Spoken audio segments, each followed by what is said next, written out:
Dans cette vidéo, on va faire le point sur l'évolution de mon challenge Top Step pour la semaine du 3 au 7 mars 2025. Cette vidéo ne constitue pas un conseil financier, elle est uniquement destinée à des fins pédagogiques. N'oubliez pas que 90% des gens perdent 90% de leur capital en moins de 90 jours sur les marchés financiers. Ne faites pas partie de cela.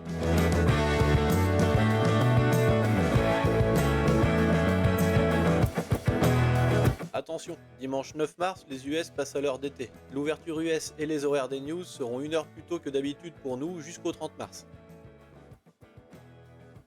Lundi matin, vraiment pas grand chose pour moi. Les prix évoluent dans un range H1. Je vais donc attendre une sortie d'un côté ou de l'autre pour faire quelque chose. En attendant, live d'Internotex sur sa méthode S15 dans un contexte plutôt complexe. J'ai malheureusement pas pu vous en enregistrer un extrait. J'aurais rien fait de plus ce matin. Pour l'après-midi, je m'attendais à une configuration baissière. J'ai attendu un OB dans mon sens et j'ai cherché une entrée en M5. Le SP500 a offert une structure que j'attendais. J'ai pu rentrer sur un seized M5 dans le seized H1. Autrement dit, plan parfaitement respecté jusque-là. Les alertes sont placées, plus qu'à patienter. En attendant que le prix fasse ce qu'il a à faire, entraînement sur du S15. Pas de chance, le prix consolide et me SL plusieurs fois. Comme je sens le stress monter, je laisse tomber ça pour m'éviter une intervention sur mon trade en M5. Sauf que voilà, je suis retourné sur le PC quand même. Le prix était venu faire coucou à mon TP avant de faire demi-tour sur ma zone d'entrée. Ça a consolidé un peu en créant des trendlines en haut et en bas. Dans ces conditions, difficile de dire quel côté va être pris en premier. Je suis sorti quand le prix est revenu en positif. Et finalement, voilà quoi. Et je termine la journée avec de quoi m'acheter un sandwich. Mardi matin, je m'attendais à une configuration toujours baissière. Ça avait pas mal accumulé pendant la nuit et on a un 6 beer H1. Sur le NAS, une AMD M5 boule. L'OB est confirmé un peu juste et je rentre vite avant que ça parte sans moi. 52 points, 3 contrats. Je vous avais parlé du FOMO? Eh bah, c'est pile ça. Le Micronas, c'est 2 dollars du point. Donc là, j'ai pris un risque à 300 dollars au lieu de 150. Je retire un contrat et ajuste mon stop un peu comme je peux pour revenir à 150. Sous les corps, c'est le moindre mal. Ça vient voir mon TP deux fois et SL. Je vous avais parlé d'un 6 beer, non? Le pire, c'est qu'il était tracé sur mon graphe. Pris dans la panique de louper le train, j'ai fait abstraction de cette indication que j'ai moi-même tracée. On appelle ça l'effet tunnel. En fait, le mouvement qui m'a SL a validé le 6 M5 baissier. Va falloir que je trouve un autre mot pour ça, je galère à le dire. Mon plan de base, et en plus que j'avais prévu ce matin, se déroule. Je vais donc essayer de me placer sur ce mouvement. Comme je suis un peu sur les nerfs, plutôt que de rentrer directement sur le CISD, je vais attendre un OB propulsion qui me donnera une confirmation supplémentaire. Mais les deux sont quand même valables. Pour ce trade là, il y avait donc trois opportunités. J'ai eu un OB validé avec du displacement, seule la mèche à gauche me gêne un peu. Je rentre sur le retest et j'attends. Cette fois-ci, j'ai respecté mon plan à la lettre près. J'ai rien touché. J'ai par contre pas pu m'empêcher de regarder de temps en temps ce qui se passait et de me sentir vraiment tendu en voyant ce Seek and Destroy. Si ce trade là SL, c'est la fin de la journée. C'est pas la fin de la journée. C'est satisfaisant de voir que son plan fonctionne et de récupérer l'erreur du matin. À l'ouverture US, le S&P 500 avait pas encore pris son SSL Daily.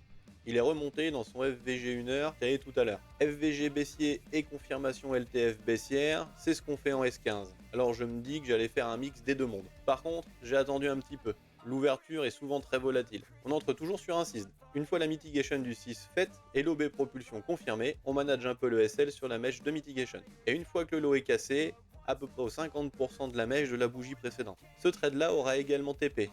Comme vous l'imaginez, il est content le gars. Je termine la journée avec 318,06$ et pour m'éviter d'être gourmand, je verrouille la plateforme pour le reste de la journée.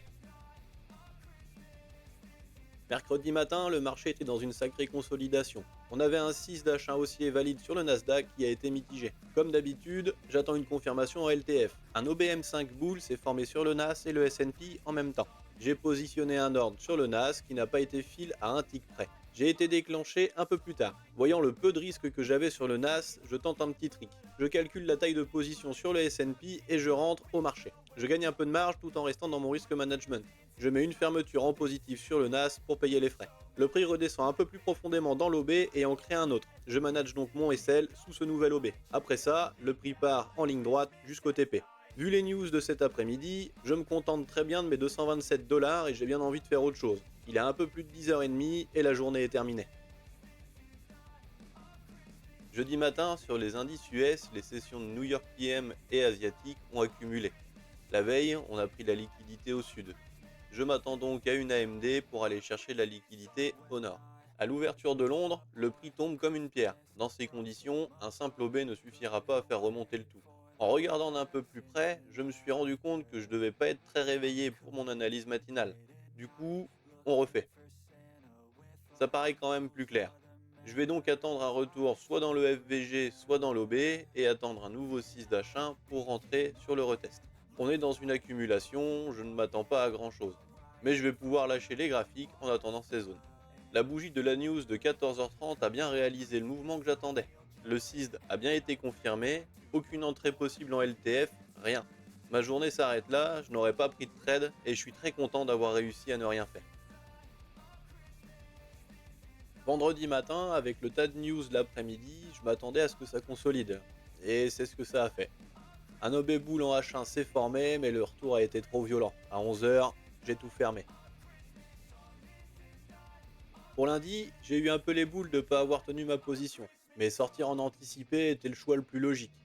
Le SL de mardi, par contre, m'a remis un peu les pendules à l'heure et m'a permis de garder une bonne discipline pour le reste de la semaine. Et ça a été payant. Le challenge évolue dans le bon sens de 553 $. Pour la semaine prochaine, on a les offres d'emploi mardi, le CPI mercredi, le taux de chômage jeudi et les anticipations d'inflation et de confiance des consommateurs vendredi. Mercredi, je ne toucherai donc pas au graphique. Tous les autres jours sont tradables pour moi. Le live d'Internotech sur le 15 secondes sera mardi matin à partir de 9h. Je vous souhaite un bon week-end, une bonne semaine et à vendredi prochain.